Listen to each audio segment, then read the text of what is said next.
কখনো সাকিব হতে যেও না, ধ্বংস হয়ে যাবে। তার চেয়ে বরং স্টিভেন স্মিথ হোক। 150 ওয়ানডে খেলে 43 এভারেজে 5197 রান আর মাত্র 12টা সেঞ্চুরি নামের পাশে থাকলেও কেউ তোমাকে নিয়ে ট্রল করবে না। হতে পারো কুইন্টন ডিককের মতো শান্তশিষ্ট নম্রভদ্র একজন। 150 ওয়ানডে খেলে 46 এভারেজে 6583 রান আর 20টা সেঞ্চুরি নিয়ে তুমি থেকে যাবে জেনারেশনের সেরা ব্যাটসম্যানদের একজন হয়ে। ক্যারিয়ারের প্রথম 2 ওয়ার্ল্ড কাপে ফ্লপ করে বিদায়ী সময়ে এসে 3টা সেঞ্চুরি করে সর্বোচ্চ স্কোরার হওয়ার পর তোমার আর কোনো হ্যাটার্স থাকবে না। 162 ওয়ানডেতে 48 এভারেজে 6633 রানের সাথে 13 সেঞ্চুরি নিয়ে তুমি যদি হও কেন উইলিয়ামসনের মতো ঠান্ডা মেজাজের কেউ, তাহলে সবাই তোমাকে বাহবা দিবে। কিন্তু কখনো সাকিব হইও না প্লিজ।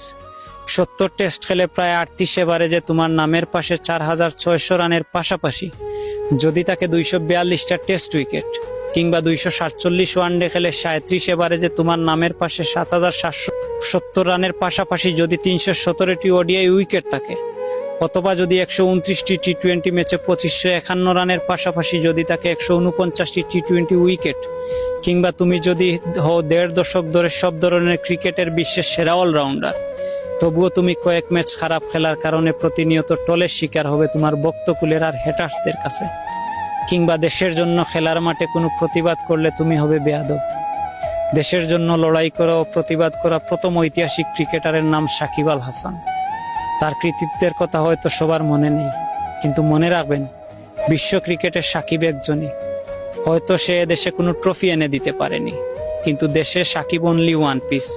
সাকিব যে হয়েছে সে একজনই হয়েছে, নিজেকে নিয়ে গেছে সাফল্যের সর্বোচ্চ চূড়ায়, হয়েছেন বিশ্ব ক্রিকেটের সম্রাট। বাংলাদেশের ক্রিকেটকে বিশ্বমঞ্চে তুলে ধরার মহানায়ক এই সাকিব আল হাসান।